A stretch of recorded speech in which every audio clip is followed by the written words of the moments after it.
Golzari-Munro and I am in the E-FWD studio in Aberdeen talking with Binnie from Balmoral Group about why they're making strategic investments in the energy transition and why they so deeply value collaborations with the businesses they partner with.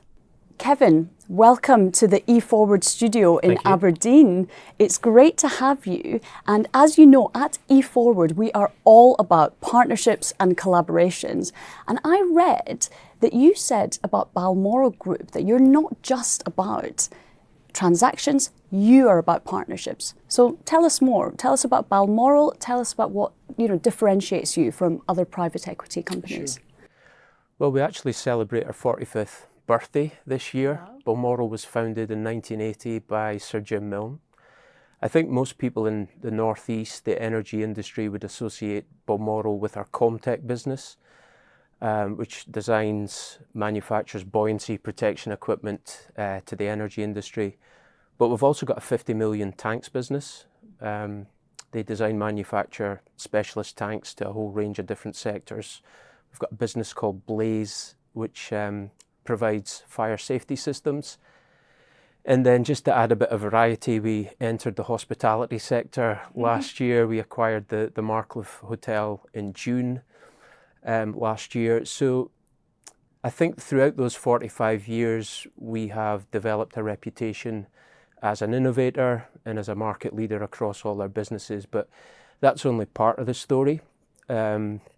Jim also established the Milne Family Foundation, which is a grant-making charity organisation, and also the Friends of Anchor, which is a charity that's focused on cancer care and research. And through those vehicles, we support a number of causes that are close to the chairman's heart. It's very much about giving back and community impact. And that's really ingrained in the Balmoral DNA, and that's really what drives what we do. So where we're at now is we want to diversify our portfolio of businesses, which means we want to partner with new businesses that can continue to drive growth, create value, which will then feed the generosity that we're able to do through the Milne Family Foundation. So that's kind of driving Balmoral into an investment office. That's kind of where we are now in our journey. Yeah, and you mentioned Comtech, and I find that company especially fascinating, and I think our members will as well, because it really does harness the expertise in traditional energy, oil and gas, and pivoting that towards renewables. Can you just tell us a bit more about that? Yeah, I mean, I think energy transition has been a strategic driver for the whole group, not just Comtech, but I'll speak about Comtech.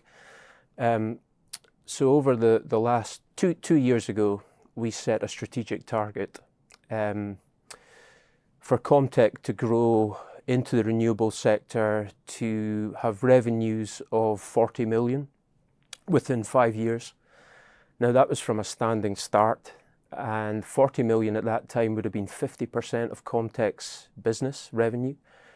So that was an ambitious target. We already have over 40 million of orders for the renewable industry in the order book, so we're ahead of target. Wow, but by 3 years? Yeah. So we've done that through product innovation. We've developed cable protection systems for fixed wind offshore. We're developing a new scour protection system called Hex Defence. So innovation has very much been at the forefront of our strategy. But we still see a pathway where we could grow the Comtech business by another 4 to 5 times. And we think floating offshore wind is going to be key to that.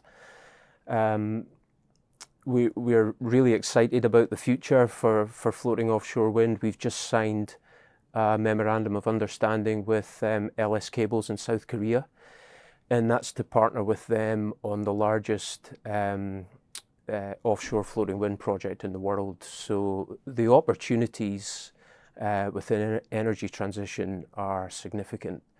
And that's kind of what's driven the Comtech strategy over the last few years. But you say actually the energy transition is fundamental to your broader growth strategy. Yes.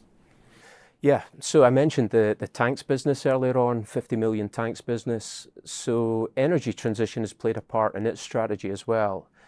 One of the big growth markets for the tanks business has been the anaerobic digester tank business in North America.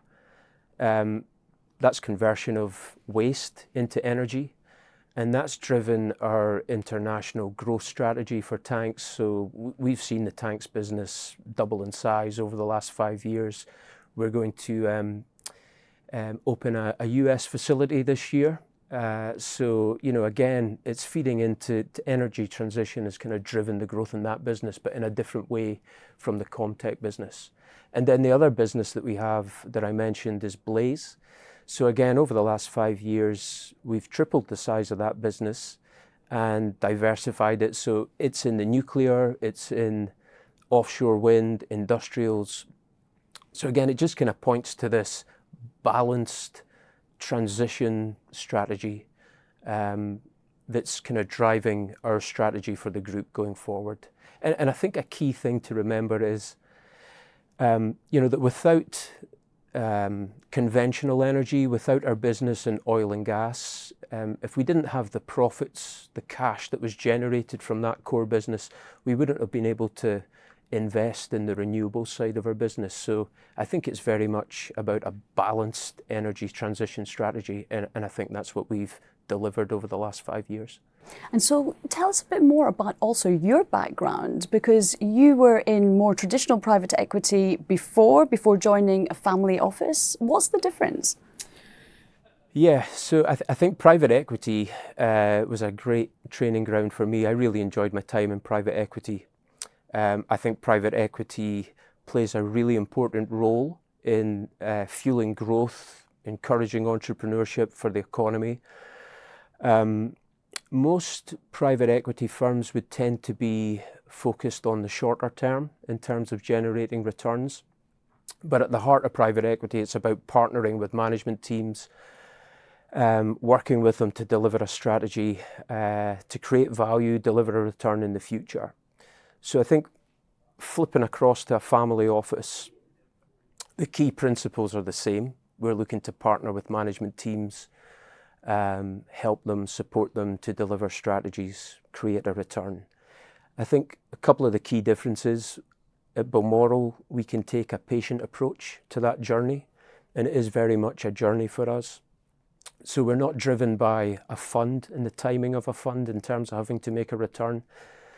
That gives us a lot of flexibility in how we manage that journey with management teams, how we approach challenges that they might face. We can tailor the strategic plan to suit their timing. So it gives us a lot of flexibility by adopting that patient approach. I think the other thing that's different for me personally in my role is with private equity, the journey stops when you exit the business. So I don't get to see where the returns generated for investors, I don't get to see where those funds go.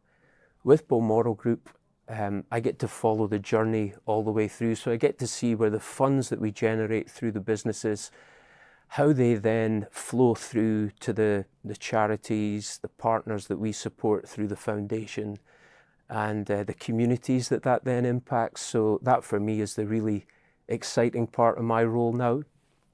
So I think, for example, just over the last few years, I've been able to follow that journey. I've been able to visit projects like a Syrian refugee camp in the Bekaa Valley in Lebanon, a slum project in Kolkata that's helping to rescue young girls that are enslaved in prostitution, or visiting a project that we support in the eastern province of Zambia, which again is helping farmers and trying to lift communities out of poverty.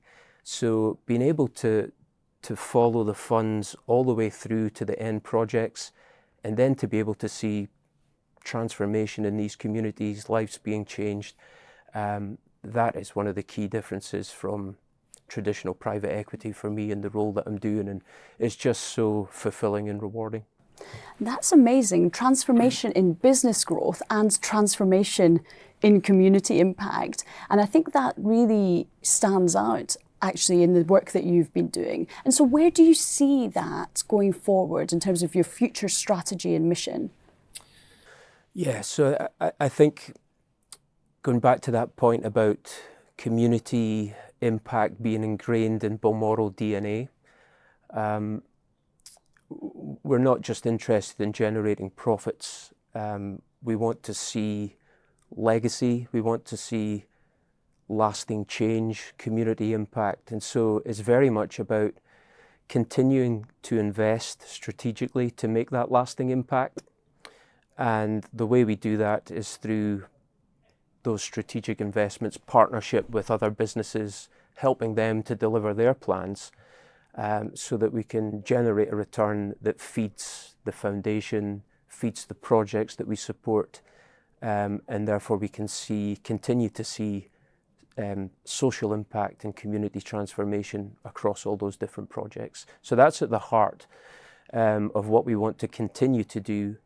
And specifically, we have set aside 50 million to invest in businesses going forward to continue to feed that generosity going forward. So your business is all about transformation, driving impact in business growth and community. That's what we're all about here at E-FWD, is about building collaborations to drive a prosperous energy transition. So what is it about E-FWD that really stands out to you, that makes you want to be part of this community? Yeah, I think access to that network is so important, to be able to share experience of energy transition. Being able to have an informative and educated debate is so important.